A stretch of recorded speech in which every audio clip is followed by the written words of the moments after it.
আমতলীতে দুঃসাহসিক চুরি, বাড়ি ফাঁকা পেয়ে স্বর্ণলঙ্কার নগদ প্রায় 3 লক্ষ টাকা লুট। আগরতলার আমতলী থানার অন্তর্গত কার্তিক চৌমুহনী এলাকার ভাতৃসংঘ ক্লাব সংলগ্ন একটি বাড়িতে সংঘটিত হয়েছে দুঃসাহসিক চুরির ঘটনা। জানা গেছে বাড়ির মালিক বিষ্ণু ঘোষ ও তার স্ত্রী গত 3 জন বেড়াতে যাওয়ায় বাড়িটি ফাঁকা ছিল। শনিবার বাড়িতে ফিরে এসে তারা দেখতে পান ঘরের তালা ভেঙে দুর্বৃত্তরা প্রবেশ করেছে এবং ঘরে থাকা স্বর্ণলঙ্কার নগদ অর্থ সহ প্রায় 3 লক্ষ টাকার সামগ্রী চুরি করে নিয়ে গেছে। ঘটনায় এলাকায় চাঞ্চল্যের সৃষ্টি হয়েছে।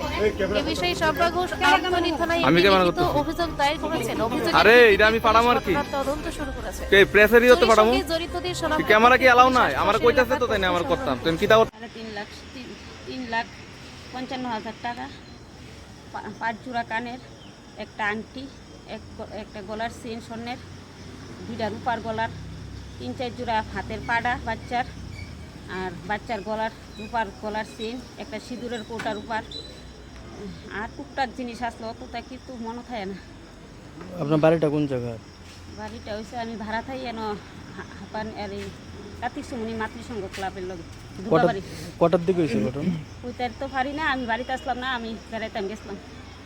রাত্রে কোন সময় হয়েছে কইতে পারি না। আপনার কটার সময় দেখছেন? আয়া দেখছি আমার হাজব্যান্ড আছে 7:30টা, আয়া দেখে দরজা ভাঙা, আপনার আমার ফোন করছে। আপনার নাম? শম্পা ঘোষ। আপনার হাজবেন্ডের নাম? বিষ্ণু ঘোষ। এত টাকা যে ঘরে রাখছেন কি কারণে এত টাকা ঘরে রাখছেন? জায়গা কিনোনা লেগে, জায়গা দেখতেছি আজকে কতদিন ধরে। জায়গা একখানা পছন্দ হলে এখন এই বাইনা দিলাম কিছুদিন আগে, আবার রাস্তা লেগে ভিড়াইয়া বুঝছি রাস্তাটা একটু পছন্দ হয়েছে না। আজকে আবার কিছু জায়গা দেখতাম আমার বোনের কিছু বোনের একবার জায়গা দেখতেছি।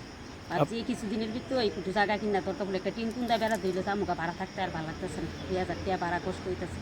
এলাকাটা আড়া ব্যাংকও ভালাইছিল। আপনার স্বামী কি করে, কি কাজ করে? যা কাজ ব্রিথিং করে আমার স্বামী, দিনে রাইতে কুটুর এমন দিন যা সকাল 6টার সময় যা, রাত্রে আরেকজনের আমার স্বামীর ধর্মবোনের বাইক থাকে, রাত্রে 12টা একটা সময় যায়, সেটা রাত্রে 12টা একটা পর্যন্ত কাজ করি।